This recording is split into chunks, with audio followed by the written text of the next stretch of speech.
Dok, bakit hindi namin maintindihan ang mga nakasulat sa resita ng mga doktor? Teknik namin yan, Apo, para hindi agad kayo ma-high blood sa laki ng babayaran nyo.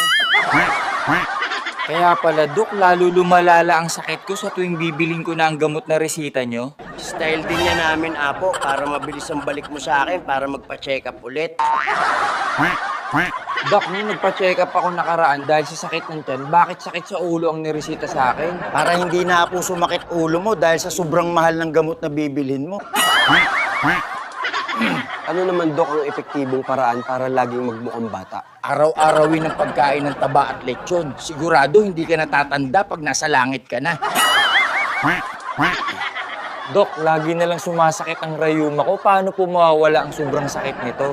Usa lang yan, mawawala po kapag hinahabol ka na ng mga pinagkakautangan mo. Dok, ano ang mabisang paraan para sa pampalinaw ng mata? Ugaliin mong tumingin sa mga babaeng magaganda at maikli ang short. Mabilis lilinaw ang mata mo. Dok, paano mo malalaman kung nasisiraan na ng ulo ang isang tao? Kapag ang dalawang kamay niya ay laging nasa loob ng bulsa kahit wala namang pera. Dok, gusto ko sana ipa-check up yung aso ko. Nakagat niya kasi yung chismosa naming kapitbahay.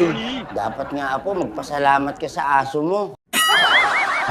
Hihina na kasi yung aso ko, Dok. Ano ang dapat kong gawin? Kailangan lang yan, Apo, ipahasa mong mabuti yung pangil para may lakas ulit siya mangagat ng mga chismosa.